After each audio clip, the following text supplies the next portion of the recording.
মনের সুখে গাছ থেকে টক বড়ই ছিঁড়ছে আর হাতে থাকা প্লেট থেকে লবণ মাখিয়ে খাচ্ছে। এত সুখ কোথায় রাখে এমন একটা ভাব টের মধ্যে।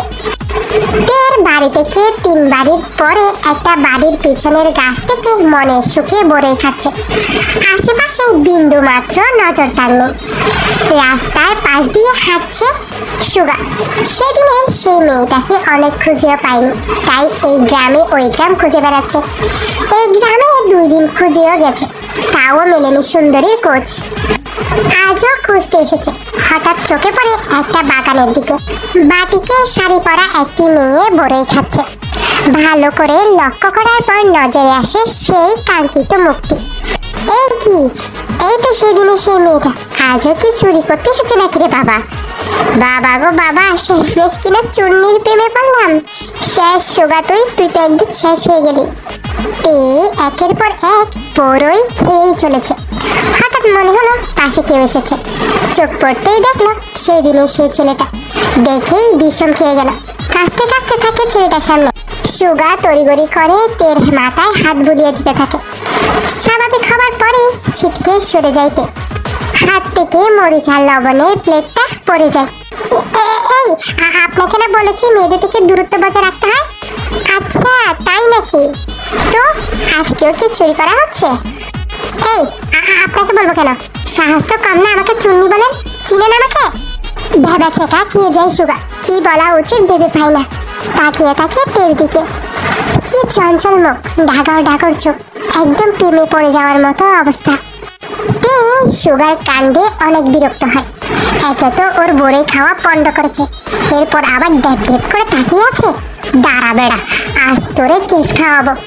মনে মনে এমন কথা ভেবে দুষ্ট হাসি দিয়ে বলে, শুনুন, আপনি যখন এসেছেন একটা উপকার করবেন আমার। তীর কথায় সুগা তো যেন মেঘ না চাইতে জল পেয়ে গেল। তাই সুগা বলে উঠল, উপকার? বলো কি উপকার লাগবে? আসলে এই বাগান আমার আব্বুর, কিন্তু আব্বুর তো এখানে নেই। তাই আপনি যদি আমাকে গাছে উঠে কিছু বড়ই পেরে দিতেন অনেক উপকার হতো। আসলে আমি কোনো লোক পাচ্ছি না তো, তাই আপনাকে বলছি। আপনার কোনো সমস্যা থাকলে না থাক। আরে না না, আমার কোনো সমস্যা নেই, তুমি দাঁড়াও, আমি পেরে দিচ্ছি। সুগাও গাছে উঠে খুশি মনে গাছের অর্ধেক বড়ই পেরে দেয়। এই বড়ইগুলো শাড়ির আঁচলে নিয়ে চুপি চুপি দৌড় দেয় ওই দিক থেকে। সুগা গাছ থেকে নেমে তেকে খুঁজতে খুঁজতে হয়রান হয়ে যায়, কিন্তু তের হদিস মিলে না। এইদিকে হঠাৎ গাছের মালিক ওর সামনে চলে আসে। গাছের মালিককে দেখে সুগা হঠাৎ ভেবাচাকা খেয়ে যায়। কি বলবে লোকটাকে কিছুই বুঝতে পারছে না। লোকটা হঠাৎ সুগাকে জিজ্ঞেস করে, এই ছেলে, দেখে তো ভদ্র বাড়ির ছেলে মনে হয়, চুরি করছো কেন? না না আঙ্কেল, আপনি ভুল ভাবছেন, আপনার মেয়ে আমাকে বড়ই পেরে দিতে বলেছে। এর মধ্যে বাড়ির মালিকের বউ এসে শেষ কথাটা শুনে বিপাল করা শুরু করলো, মানে চিল্লাচিল্লি করা শুরু করলো। হাই হাই, কই কি এডি তোমার মেয়ে? সত্যি করে বলো, কবে করছো এইসব, আর কারে বিয়ে করছো? তোমার মেয়েও আছে? আল্লাহ, এই বয়সে এসে এগুলো শুনতে হচ্ছে আমারে। বাড়িওয়ালা বিরক্তিতে চোখ মুখ কুঁচকে বলে, তুমি থামো তো সুবিনের মা, কি বলে এসব? বাড়িওয়ালার বউ কান্না করতে করতে বলে, বিয়ে করে মেয়ে জন্ম দিয়ে দিয়েছো, লুকিয়ে রাখছো। আল্লাহ, এই বয়সে এগুলো দেখার ছিল। কই রে সুবিন না, কন্যে গেলি তুই? আইয়া দেখ, তোর বাপে আমার সংসার মিটাইয়া গেল রে। কোথায় গেলি অফত? বাড়িওয়ালার বউ রীতিমতো মাটির উপর বসে বিলাপ করছে আর কান্না করছে। সুগা এইসব কাণ্ড দেখে মনে মনে বলল, মেয়েটা কোথায় ফাঁসিয়ে দিয়ে চলে গেল। হায় আল্লাহ, ভারী বিপদ তো। চিৎকার চেঁচামেচির আওয়াজে বাড়ির ভিতর থেকে বাড়িওয়ালা 2 ছেলে ছুটে আসে। বড় ছেলে সুবিন বলে, কি হয়েছে আব্বা, আম্মা কান্না করছে কেন? বাড়িওয়ালাকে কিছু বলতে না দিয়েই তার বউ বলে, ওরে বাপ, আমার সংসার শেষ। এই বয়সে আইসা আমার শুনতে হয় তোর বাপের দ্বিতীয় পক্ষও আছে। এই তুই হাসা কইরা কও, ওইটা কি তোমার বড় বউ নাকি ছোট বউয়ের মাইয়া?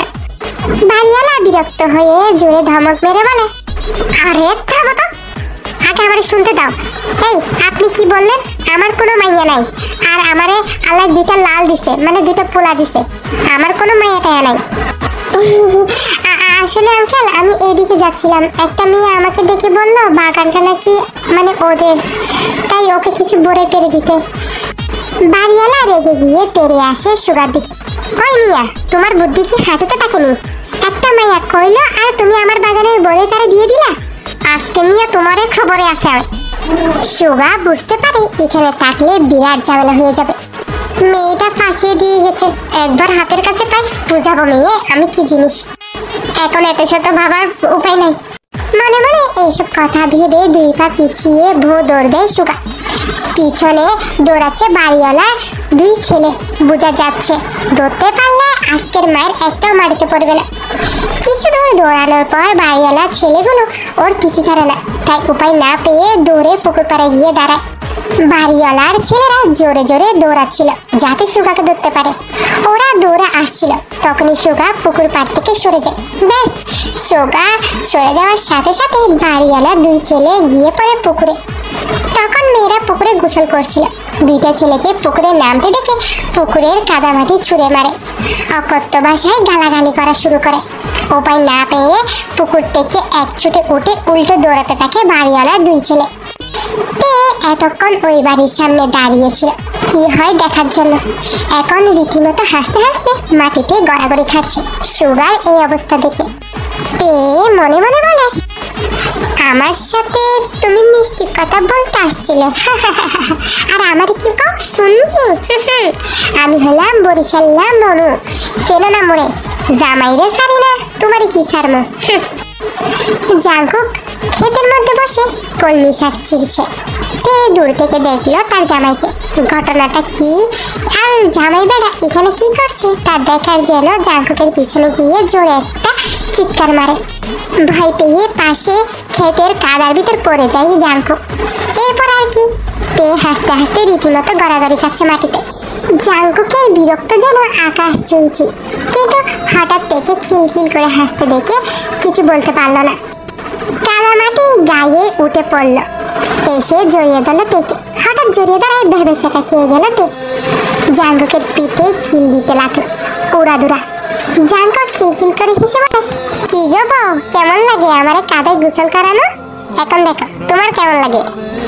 দূর বেড়া, সরো এখানতে, আজকে তোমার সব সাবান শেষ করে ফেলবো। কি করলো এটা? একদম আমার সাবান ধরবা না। একটা সাবান আনি 2 মাস ব্যবহার করবা, তা না 1 মাসও যায় না। ওরে কিপটান নাতি, চিনো আমারে? আমি তোমার বউ লাগি, আমি ব্যবহার করব না তো কে করব? ধাক্কা দিছো তুমি আমারে, আজকে তোমার ব্যাংক ভাঙবো আমি, খালি ওয়েট করো। ওরে আমার সুহাগ বেড়া গো, কোন নজর দাও আমার ব্যাংকের উপর। আসছে, আমার পকেটের টাকা মেরেই তো ব্যাংকে ঢুকাও, জানি না ভেবেছ? ওই বেড়া, কতবার কম, তোমার টাকা মানে আমার টাকা, আর ওইটা হচ্ছে আমার বউগত অধিকার। কি গত অধিকার? আরে বেড়া, বউগত অধিকার, বউগত অধিকার। আমি তোমার বউ হবার পর থেকে সব জিনিসই আমার অধিকার। যেমন তুমি যে লুঙ্গিটা পরছো ওইটার অধিকারও কিন্তু আমারও আছে। তাই ভাবতেছি তোমার লুঙ্গি খাইতে আমি প্লাজো বানাবো।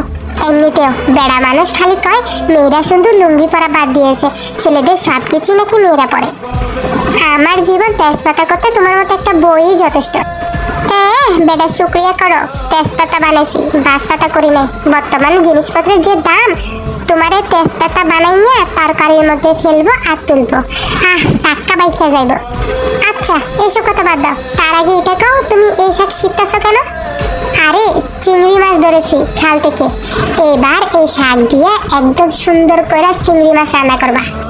ওরে বেড়া কিপটা, টাকা বাঁচাইয়া আর একটা বিয়ে করবে নাকি? হ্যাঁ, একটা বয়ে জ্বালাই আমি শেষ, আবার আরেকটা। আমি তো জ্বালামই, মরার আগ পর্যন্ত জ্বালামো। মরার পর বেড়া তোমারে আমি ভূত হইয়া তোমার কাঁধে চাপমো। পেটনি ভূতনি, কি করছো দেখছো? কাদায় ডুবে আবার গোসল করতে হবে আমার এখন। বেড়া কিপটার বংশধর, আমি কি জানি না মনে করছো? তোমার যে সাবান শেষ হবে এই জ্বালাই কথাটা কইতেছ। গোসল করা কোনো সমস্যা না, সমস্যা হচ্ছে তোমার সাবান শেষ হয়ে যাওয়া।